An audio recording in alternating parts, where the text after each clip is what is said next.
Hey guys, this is KSP with Tape, and today you join me for episode 5 of Being SpaceX, and we start with a very important launch.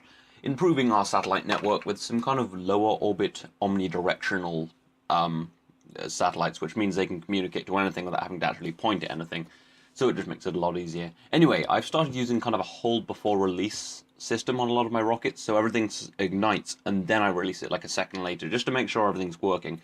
Kind of like SpaceX, because I steal all their ideas because I'm secretly working for anti-SpaceX.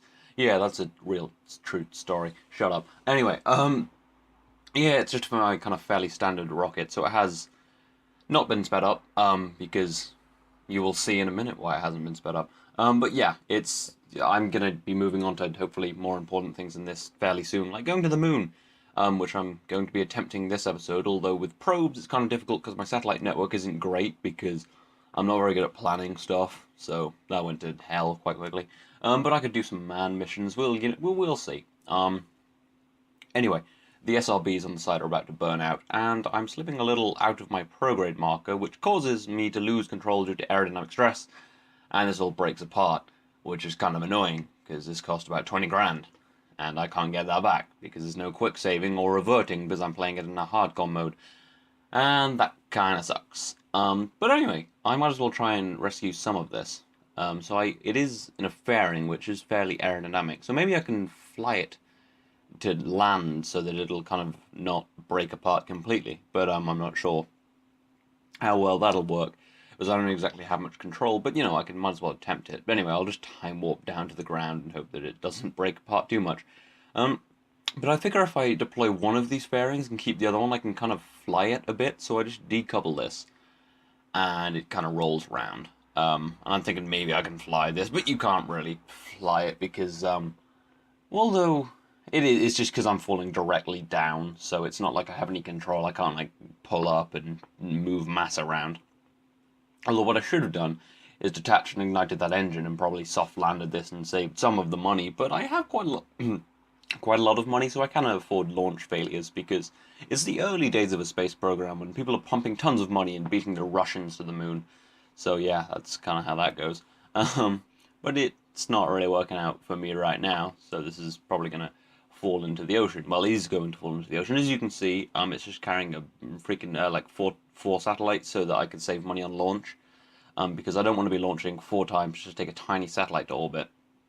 So I just put together one vehicle to take all 4 to orbit because that makes sense. Like SpaceX just took eight geocom satellites to orbit recently, all at once. But anyway, that is destroyed in the ocean, which kind of sucks. So we'll try it again with I think a more powerful engine. Or no, it's just a different ascent because I'm not being dumb this time. But yeah, basically just kind of go, don't tip over too much. And I've included a reaction wheel so I have more control to stop it flipping out. Yeah, this one actually is sped up, and on this one I didn't gravity down really enough, but because I'm going to a higher orbit at about 1 million meters, it doesn't matter too much, because I can tip over later and everything will be alright. As I'm going to cough, I think it's just because I was eating Monster Munch, and now there's bits of Monster Munch stuck in my throat. So, talking is hard. Anyway, we'll ditch this stage and ignite the second one, which will hopefully push me into a good enough orbit. But I do realize that I am not going to make it to that orbit without losing comms, and then I will descend into the atmosphere rather horribly. So I will need to make an emergency maneuver. And I'm getting some weird SAS stuff that just shakes this ship apart. And it's really annoying. It is really hard to fly. This was a horrible mission, especially because there was a lot of glitching with UI. I blame that entirely on remote tech. But anyway, I need to perform a burn now to put myself in some kind of orbit because I'm gonna go out of comms range. And I don't want that. And annoyingly, that does waste some delta V. So this wasn't particularly well planned. But yeah, it's fine. It works out all right-ish. Although you will see later that there's a lot of remote tech glitching and this freaking shaking around with the SES. I'm not sure what it is. But anyway, we are safely in orbit. So I just need to raise my, well, I'll raise my apple waps on the other side. I've decided just to turn off that reaction wheel because I no longer need it, and I'm pretty sure that's what's causing the shaking. Anyway, now we're in a circular orbit. I need to raise my apple waps so that I can get into a 1 million meter orbit. And this isn't a particularly efficient way of getting into orbit because because my geostationary satellites keep slipping out of kind of synchronization. They're not actually very useful at all. So I'm probably going to have to revisit that. Um, and this will hopefully help with the communications, but I do need to figure out a better way of doing it because my comms network is kind of a shambles right now. But anyway, I'm aiming for a 2-hour orbital period, because then I can drop each of these satellites half an hour apart, and yeah, I just need to switch some satellites around. I'm not sure what I was doing there actually, but anyway, yeah, if they're half an hour apart, then they'll hopefully all have communication, so we'll be able to deal with low orbit communications. But we'll see how that goes. Yeah, I've had some annoying glitching, and some of it seems like glitching, but it's actually my own ineptitude. But anyway, we'll ditch this first satellite. I'm using heat shields as decouplers because they fit quite nicely, and they don't have too much decoupler force. So this is in a roughly 2-hour orbit, I think, and that'll hopefully give me some more communications in low orbit. So anyway, we must deploy the second one. So I'll drop down to a 1.5-hour orbit, so I can come back and half an hour later in my orbit, and deploy the other one, and hopefully get it as close to perfect as possible, so that it stays in like a good position, so that it doesn't fall out of sync with the other satellites. But it's kind of hard to actually do that in Kerbal Space Program, and now I'm getting a ridiculous amount of UI glitching, and it's becoming annoying to play. I'm blaming this on remote tech, and I think possibly the 64-bit version of KSP. I think it's just two very unstable things. But anyway, we have deployed the second one, and now it becomes unbearable. So I decide that... oh, and I thought I'd lost communications then, but I'm actually just being able to use the satellite I just deployed, because I'm right over KSC. Anyway, I jump out of this because it's annoying me, and I left this bit in just to show you that there are some serious problems with various things. The Space Center now looks like this. For some reason. I might just be the cloud glitching, but anyway, we'll cut through all of that and come back to this. You can see I now have a link with 2 satellites, and hopefully that's how my communications thing will work. As you can kind of see on the map, I can bounce them around in this kind of quadrant, but I do something very stupid now, which is, normal for me. I've kind of completely forgotten where it is, and I'm getting a ridiculous amount of UI glitching. But anyway, I switched some stuff around, and you can see the how you can see the communications UI much better, and it's a freaking phone, bro. That's just constantly going off with Gmails, and it's probably getting in the video. But anyway, let's just. But I have this kind of annoying thing where I can't seem to get in the right position to put my satellites. Although I don't know. Oh yeah, because I keep slipping out of sync with Kerbal, and it seems like I'm never in the right place at the right time, because I need to be in a place where I can communicate with ground control and be in the right place to deploy the satellite, but those never sync up. And then I do something dumb. I put myself in a 1-hour orbit, then realize, oh wait, that's in Kerbin, then burn my way out of it, completely run out of fuel, and now I can't deploy these other 2 satellites. So this best laid plans went to kind of crap pretty quick. So I probably have to do another launch with this, but not this episode, because all of the things happening with this kind of annoyed me enough to make me not want to do any comms ever. But I will improve them and figure out better ways of doing this kind of communication, because as I say, my communications network is a total shambles right now. But anyway, I'll just fight through this annoying UI glitching and put myself in a best orbit I can, and hope that this provides some communication, but I doubt it. Anyway, it's time to go to the moon. I'm doubting the kind of quality of my communications network, so I'm just going to send a manned flyby, because I reckon that's just my best bet. So this is a new rocket, a fairly small rocket, not a huge amount of thrust to weight ratio, but Jebediah Kerbal will be hopefully going to fly past the moon. Although actually right now my satellites are in a pretty good place to go to the moon, but I'm not entirely sure. But I don't need any satellites to go here to go with men, because men can control the spaceship themselves. Well, Kerbals, I don't know why I call them men. I don't know, men to the moon sort of thing. But my communications network is actually getting slightly better, and it does. I have been doing some probe stuff, and it has kind of given me not terrible coverage, which is surprising. I think it's just a matter of planning. But hopefully, I'll replace my geostationary satellites with something better. Um, just probably something more low orbit sort of thing that doesn't matter if they slip out of orbit, because geostationary relies on staying perfectly in orbit, and if you're out by a minute over a few weeks, that really slips out. But anyway, I'm doing my standard thing. I think I've tipped over too much here, and I'm having to follow the maneuver, follow the prograde marker, because if I don't, it'll flip out, as we saw earlier in the episode. But I can't keep doing that because I'm going to lose too much altitude, and then my rocket won't get me into orbit, because this was kind of designed to just about get to the moon. Um, but yeah, it's kind of, but it's looking fine because I'm pointing roughly the right direction. But I am losing. I'm not going really fast enough, I think, and so I try to kind of stop myself going down too much. But I'm too low in the atmosphere to be this far off my prograde marker, and I start to kind of slip, and you can see it slipping now. It's starting to tip and start to flip round, and I just ditch the fairings and then fire up the abort system and escape from the rocket just in case it explodes. That is one of my abort systems where I decouple the fairings and then um, ignite the engines, because I had a problem with it before. But anyway, Jebediah Kerman is now safe. Yeah, first time I've actually successfully used a launch abort system. I think that's my third launch failure now, so I do need to be improving my rockets. Just better thruster-weight ratios, or just more sensible flying, not tipping over as much early on, but kind of just being smart about it, really. But yeah, I'm glad that launch abort system worked, because I had a problem when I was testing where the fairings didn't decouple and a guy was killed because the launch abort system got kind of stuck inside the rocket. But yeah, it all worked out fine this time as I decoupled the fairings, then fired up the abort system. So Jeb is safe.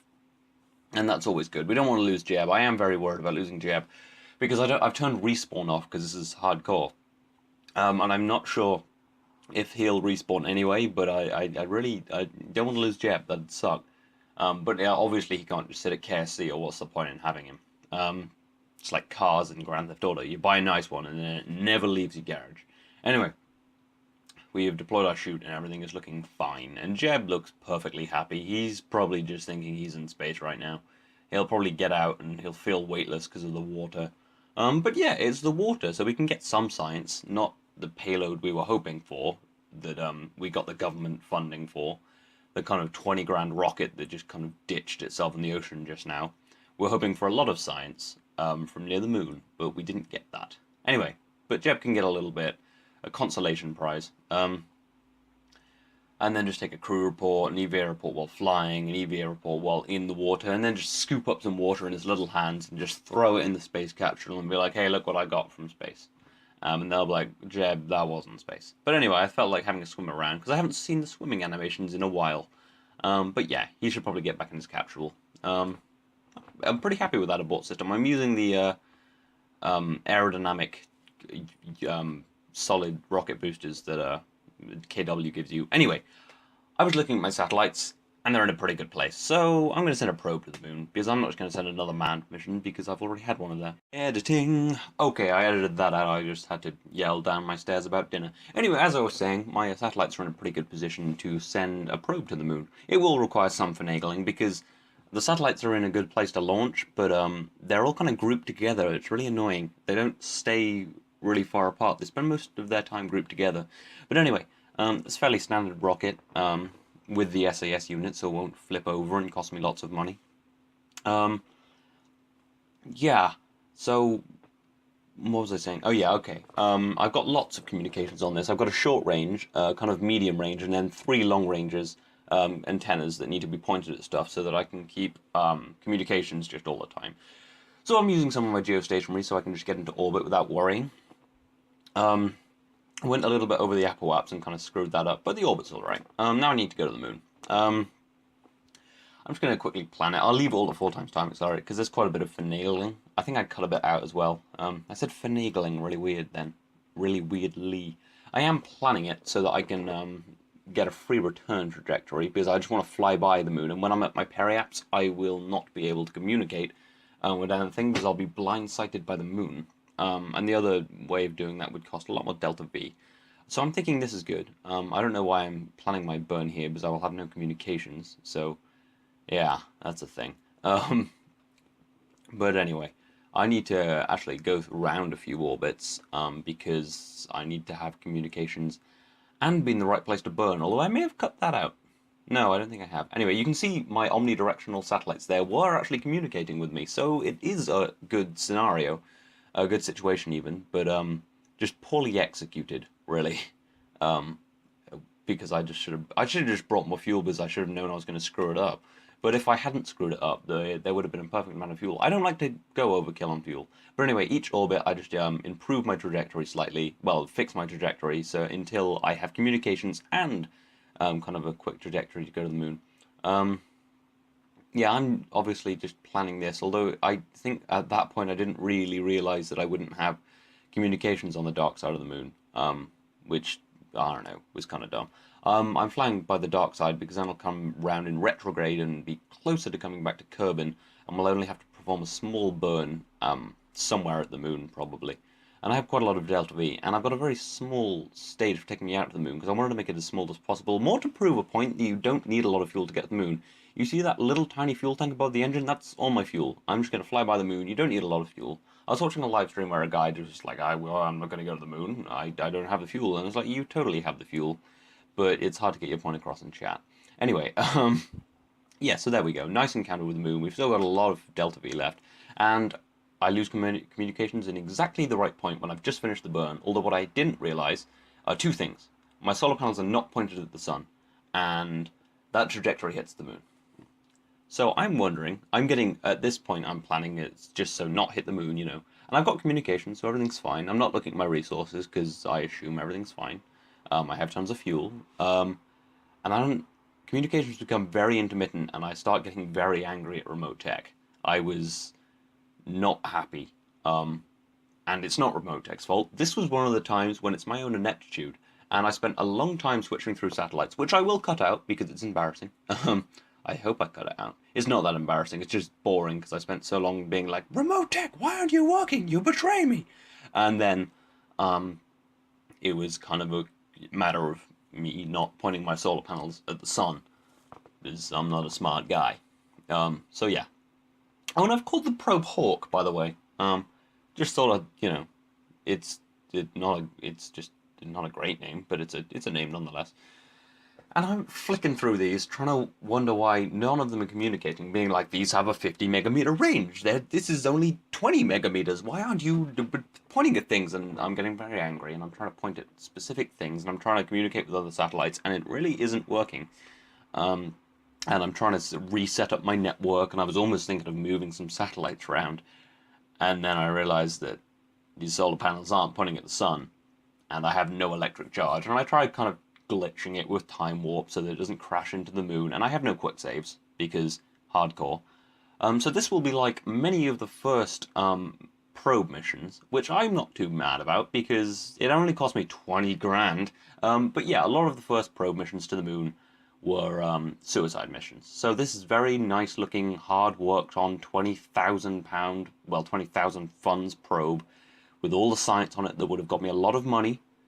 Will now smash into the moon. And it's pretty much time for me to say, this has been KSP with tape. Well, no, because it's not hit the moon yet. I will leave you with this image of my probe slamming into the moon. I hope you've enjoyed this, and this has been KSP with tape. I will see you next time. Yeah, it's dead. Alright, bye.